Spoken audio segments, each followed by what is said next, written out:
고난을 좋아하지 않습니다. 죽음을 두려워합니다. 고난에서 해방시키고 죽지 않게 해준다는 사람만 있으면 다들 열심히 따라갑니다. 예수님의 제자들도 그랬습니다. 귀신을 내쫓은 주님, 질병을 고치시는 주님, 오병이어로 수많은 사람을 먹이시는 예수님을 믿고 따라갔습니다. 3년이 흘렀습니다. 하루는 주님과 함께 가이사랴 빌립보라고 하는 국경 도시로 갔습니다. 그곳에서 주님은 제자들에게 도대체 너희는 나를 누구로 알고 따르고 있느냐라고 물었습니다. 그랬더니 제자들을 대표해서 베드로가 주는 그리스도이십니다 라고 말씀을 드렸습니다. 이 대답은 정확했지만 주님은 이 대답에 안심하실 수가 없었습니다. 베드로가 생각하는 그리스도는 고통스러운 현실에서 자신들을 해방시켜 주시고 부자 되게 하시고 권세도 주시는 그런 분이기 때문입니다. 주님은 베드로의 생각을 바꾸셔야만 했어요. 주님 무겁게 입을 떼셨습니다. 인자가 많은 고난을 받고 장로들과 대제사장들과 서기관들에게 버림받아 죽임을 당하고 사흘 만에 살아나야 하리라. 이 말을 들은 베드로는 귀를 의심했습니다. 아니 어떻게 그러실 수가 있습니까? 주님 안 됩니다. 강력하게 주님을 말렸습니다. 저라도 제가 베드로처럼 주님을 따라다녔다면 틀림없이 말렸을 것입니다. 그런데 이 베드로에게 주님은 책망을 하시면서 이렇게 말씀하십니다. 사탄아 내 뒤로 물러가라. 내가 하나님 일은 생각하지 아니하고 사람 일만 생각하는구나. 자, 여러분 주님 마치 죽음이 십자가가 전혀 두렵지 않은 것처럼 말씀을 하십니다. 그러나 실제로 그랬습니까? 아닙니다. 실제로는 주님도 십자가와 죽음을 매우 두려워하셨어요. 십자가 바로 앞을 놔두고 주님께서 기도하시는데 땀이 피처럼 흐르면서 진땀 빼면서 기도하시는데 뭐라고 기도하시냐면 아버지 하나님 할 수만 있거든 이 잔을 내게서 좀 치워주십시오. 주님도 지금 죽음이 두렵습니다. 그렇기 때문에 베드로를 책망할 게 아니라 야 네가 내 마음을 알아주니 참 고맙구나 이렇게 하시는 게 사실은 정상입니다. 그러나 주님은 그렇게 하지 않으셨습니다. 왜냐? 31절을 다시 한번 보시면 인자가 많은 고난을 받고 장로들과 대제사장들과 서기관들의 버림받아 죽임을 당하고 그리고 어떻게 됩니까?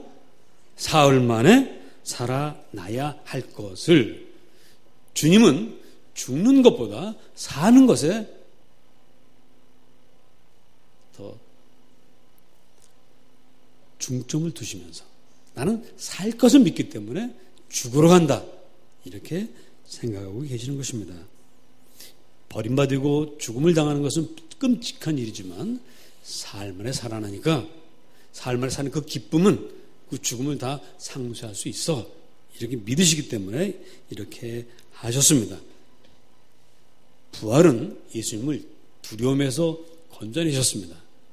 오늘 우리가 이 땅에서 고난을 당해도 부활을 믿으면 얼마든지 고난을 이길 수 있습니다. 기독교는 부활의 종교입니다. 부활이 없으면 기독교는 더 이상 기독교가 아닙니다. 자, 그렇다면 인간이신 예수님이 이 죽음의 길을 가셨다면 부활을 보고 가셨다면 베드로도 이 길을 가야 할 텐데 베드로는 가지 못한다고 합니다. 왜 가지 못한다고 하느냐? 하나님 일을 생각하지 않고 뭘 생각해요? 사람의 일을 생각하기 때문에 그렇습니다. 사람이 사람의 일을 생각하는 건 당연한 것인데 왜 그것이 잘못일까? 여러분 사람이 이 땅에서 하는 일이 뭡니까? 결국 뭘 얻기 위한 거죠? 시편 49편을 읽었습니다마는 부귀를 영화를 권세를 누리려고 하는 것이 사람의 일이에요. 중세시대의 어느 글을 보면 이런 글이 있습니다. 정말 이상적인 사회는 부모가 없는 사회다. 정말 이상적인 사회는 엄마를 모르는 사회다.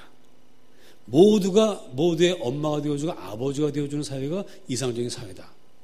왜냐? 엄마가 없기 때문에 아이들에게 경쟁이 없다. 중세시대 때도 엄마들의 치맛바람이 대단했던 것 같습니다. 예나 지금이나 우리는 경쟁을 해서 더 좋은 자리, 더 귀한 것을 얻으려고 합니다. 평생 그거 하다가 죽는 게 사람의 일이죠. 베드로 역시 그것을 위해서 주님을 따라오는 거예요. 행복과 번영과 성공을 약속해 주는 예수 그리스도로 따라온 것입니다. 그러나 이 사람의 일은 그 끝이 허무하다는 거죠. 솔로몬도 죽었습니다. 진시황도 죽었습니다. 부귀영화를 누려도 사람은 다 죽습니다.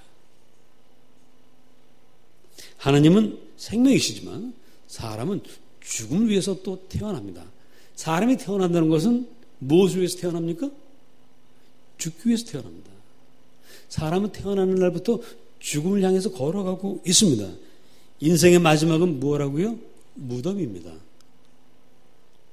요즘 무덤이 아니고 어디예요? 죽어서도 우리는 아파트 가서 살합니다. 죽어서라도 좀 단독주택 가서 살아야 되는데 죽어서까지 아파트로 가는 우리 인생들. 그래서 시편 49편 10절은 다시 한번 말씀드리지만 지혜 있는 자도 죽고 어리석고 무지한 자도 함께 망하며 그들의 재물은 남에게 남겨두고 떠나는 것을 보게 되리로다. 이게 인생입니다. 그래서 사람이 일을 열심히 하면 할수록 그 마지막의 절망의 크기는 더 커집니다.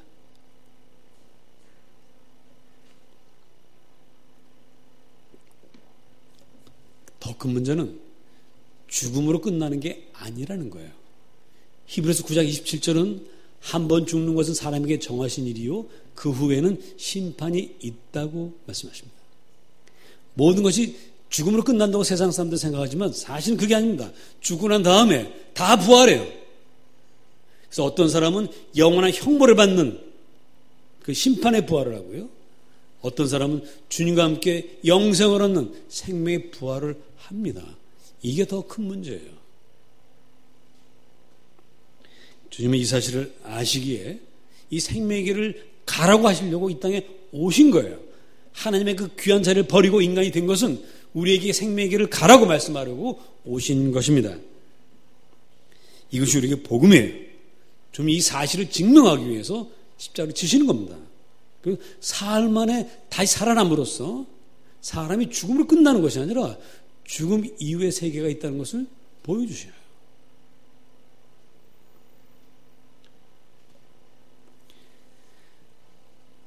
이제 부활 후에 새로운 세계가 갈려진다는 사실을 이제 저나 여러분이나 알게 되었습니다. 자, 이제 어떻게 해야 되겠습니까? 잠깐도 아니 영원한 형벌을 받으려고 이 세상에 사람 일만 하다가 부귀영화를 쫓아만 가다가 죽어야 되겠습니까? 여러분 그렇지 않으려고 생명의 부활을 하려고 이곳까지 모이셨습니다. 그런데 그 길이 쉽지가 않습니다. 34절 다 같이 다시 한번 읽어봅시다. 마가복음 8장 34절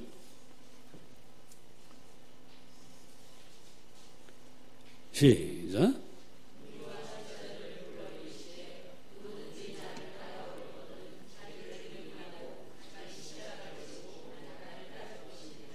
예, 영생을 얻기 위해서 우리가 이 세상의 재미, 즐거움을 포기하는 것은 혹 할 수 있을지 모르겠습니다. 그런데 자기를 부인하고 자기 십자가를 지고 주님을 따라야 된다. 주저하게 됩니다. 어떤 분이 이것 때문에 도망을 가기도 합니다.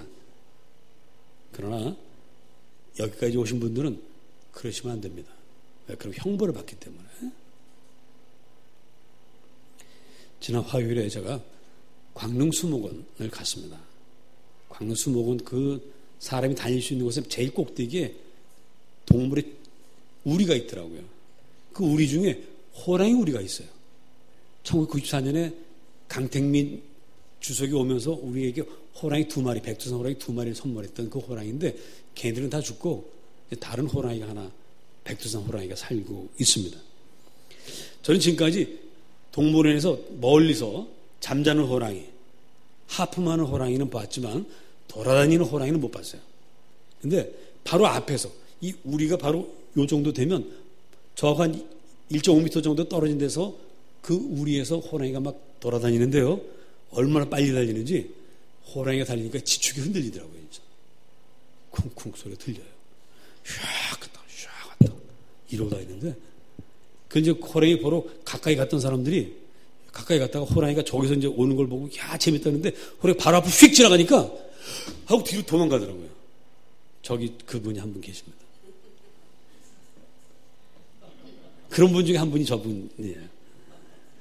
저는 또 남자 체면에 도망갈 수는 없고 저도 도망가고 싶었는데 남자 체면에 서서 이제 동영상 촬영을 했어요. 4시가 딱 되니까 밥 먹는 시간이에요. 호랑이가 밥을 먹으러 들어갔어요. 한 5분인가 보통 30분 먹는다고 그러더니 그날은 10분 만에 나오더라고요. 나오더니 소화를 시키려고 하는지 다시 막 돌아다니는 거예요. 막 돌아다니다가 갑자기 이놈이 포효를 합니다. 호랑이가 어떻게 울죠? 진짜 그렇게 울더라고요. 근데 그 소리가 어흥이 아니라 이 속에서 우러나오는 소리예요. 어흥 하는데, 야 진짜. 그 호랑이가 물면 모든 가축, 그 동물들이 다 우리로 자기 집으로 다 도망간다는 게 사실이더라고요. 우리도 다 떨려가지고요. 그런 호랑이를, 그리고 그 호랑이가 딱 앉아가지고 발을 이렇게 앞발을 드는데요. 앞발에 여기 있잖아요. 이게 제 얼굴보다 크더라고요. 200kg가 넘는 놈이니까 그걸로 한 대 맞으면 상상만 해도 참 끔찍하더라고요. 그런 호랑이를 길 가다가 만났다고 생각해 보세요. 그리고 호랑이 여러분을 딱 물고 간다고 생각해 보세요. 물리는 순간 어떻게 되겠습니까? 다 죽습니다. 근데 우리 조상님들은 무슨 속담을 만들었죠? 예? 그렇죠? 호랑이에게 물려가도 정신만 차리면 산다. 우리 조상님들 참 대단합니다. 고난의 민족은 고난의 민족이에요. 하늘이 무너져도 세상에 하늘이 무너졌는데 솟아구멍이 어디 있습니까? 근데 우리 조상들은 그런 희망을 가져. 우리 조상들이 저력 대단합니다. 호랑이에게 물려가도 정신만 차리면 살고 하늘이 무너져도 솟아날 구멍이 있고. 그런데 우리가 이까지 자기 십자가를 지고 고난을 지고 주님 따르는 게 어렵겠습니까? 할 수 있습니다. 정신만 차리면, 이 말씀을 정신만 차리고 보면 할 수 있어요. 정신 안 차리고 보니까 이거 안 돼갖고 도망가는 거지. 정신 차리면 할 수 있습니다. 자, 보세요. 2가지입니다. 하나는 뭐죠? 자기를 부인하는 거예요. 자기를 부인한다는 건 다른 거 아닙니다. 돈 벌고 권세를 얻고 명예를 얻는 이것을 부인하는 것이 아니라 그런 것들을 부경화를 얻되 거기를 마음을 빼앗기지 말고 그것을 주신 하나님의 뜻을 따라서 부귀영화를 쓰라는 거예요. 그것이 자기를 부인하는 겁니다. 돈을 많이 벌었으면 혼자 먹고 온갖 질병에 걸려 죽지 말고 친척들과 이웃들과 하나님의 나라 백성들과 나누며 쓸다가 멋있게 가라는 거예요. 그게 자기를 부인하는 겁니다. 어렵습니까? 많은 분들이 돈을 못 벌 때는 그렇게 하겠다고 합니다. 그때는 아주 자신 있게 합니다. 근데 벌면 그 결심이 다 어디로 사라져요. 그 결심을 잃지 말라는 게 자기를 부인하는 것입니다. 또 자기 십자가를 지라는 것은 인류의 죄를 대신 지고 따라오는 게 아니에요. 각자 자기에게 주어지는 십자가가 있는데 그것을 지고 따라오라는 것입니다. 지난 목요일 오후에 난곡동 베이비박스에 갔다 왔습니다. 우리 이번에 도운 2천사 중에 하나 조가온 아기가 있죠. 6개월쯤 지난 아기인데 이 아기의 그 수술비를 전달하려고 갔습니다. 가서 이종락 목사님, 그 베이비박스 시작하신 그 목사님을 뵙지는 못했어요. 아프셔가지고 사람 만날 수 없어서 다른 목사님 한 분 계시더라고요. 젊은 목사님이. 조태환 목사님. 그분을 만나서 전달하고 왔습니다. 근데 그분 얘기를 들어보니까 그 이종란 목사님 처음부터 이 일을 시작하려고 신학생 때부터 기도한 것이 아니었습니다.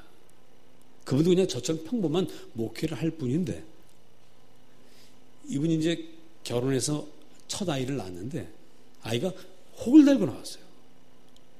큰 혹을 달고 나왔는데 이 혹을 통해서 세균 감염이 일어나서 아이가 뇌성마비가 됐습니다. 자기 십자가죠. 이 십자가를 어떻게 하겠습니까? 바꿀 수도 없고 버릴 수도 없고 그래서 할 수 없이 그 십자가를 지고 가는 거예요. 사랑으로 정성으로 그 아이를 돌봤습니다. 동네 사람들이 다 보고 있습니다. 저분은 그 뇌성마비 아들을 저렇게 잘 돌보시는구나. 소문이 났어요. 어느 날 집 앞에 왜 아이가 하나 있는 거예요. 장애아야. 어떤 사람이 장애아를 놓고 와버렸어요. 그 십자가를 어떻게 되겠습니까? 또 거두어서 또 길렀어요. 또 소문났습니다. 또 갖다 놨어요. 그러다가 미혼모들이 야, 저분은 갓난아기도 살리실 분이야. 어느 날 이번에는 갓난아기가 와 있는 거예요. 그게 몇 번 반복되다가 나중엔 이러다가 이 아이가 차가운 겨울에 길에서 얼어 죽으면 어떡해? 그래서 만든 게 베이비박스입니다.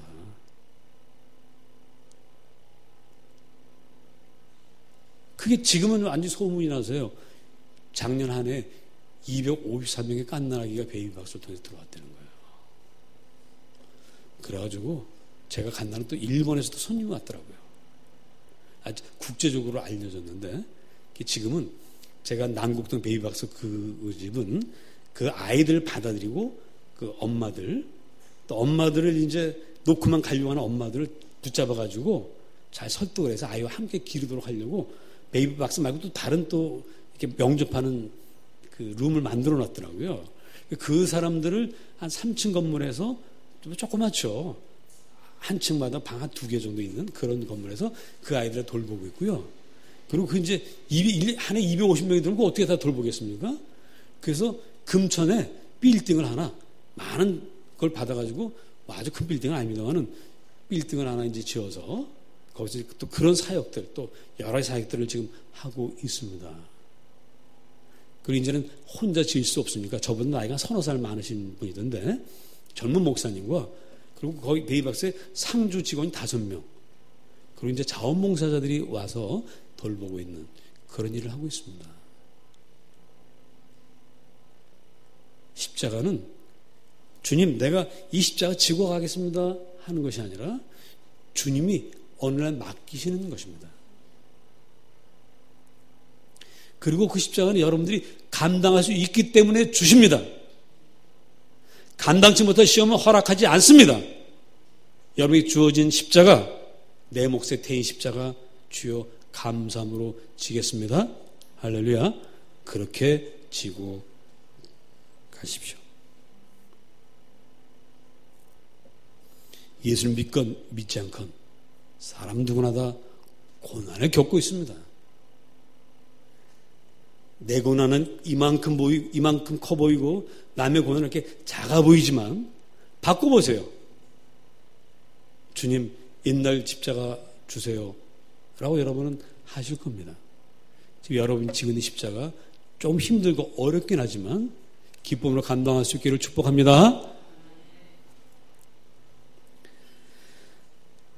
믿건 믿지 않고 누구나 고난을 겪는데 믿지 않고 겪는 고난의 끝은 죽음이고 심판입니다. 그러나 믿음으로 당하는 고난은 영생이고 부활이고 생명입니다. 이 사실을 모르고 믿지 않는 사람들에게 주님이 안타깝게 외치십니다. 나와 내 말을 부끄러워하면 인자도 아버지의 영광으로 거룩한 천사들과 함께 올 때 그 사람을 부끄러워하리라. 주님의 말씀은 진리입니다. 주님, 우리가 가게 될 세계에서 오신 하나님의 아들이십니다. 당신이 보던 것을 우리에게 말씀해 주셨습니다. 여러분이 지금 이곳에서 누리는 부귀영화, 또 부귀영화를 얻으려고 애쓰는 것은 죄가 아닙니다.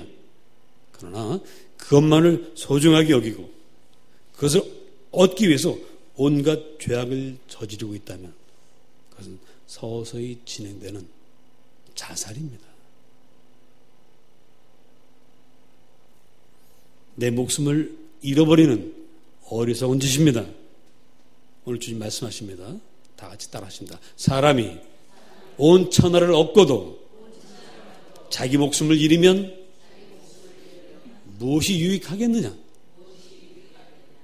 세상 부귀영화 다 얻어도 진시황처럼 죽어버리면 무엇이 유익하겠습니까? 어차피 죽는 인생인데. 우리가 세상에서 얻은 모든 것은 다 두고 떠나야 합니다. 다 두고 떠나는데 심지어 우리 기억도 다 지워집니다. 기억도 다 사라집니다. 세상에 영원한 것은 하나도 없습니다. 그러나 목숨은 영원합니다. 우리 주 예수 그리스도의 보혈의 피로 되찾은 이 목숨은 영원합니다. 이 목숨을 여러분들이 그 후에 세상의 삶이 끝난 그 후에 영원히 주님과 함께 누려야 되지 않겠습니까?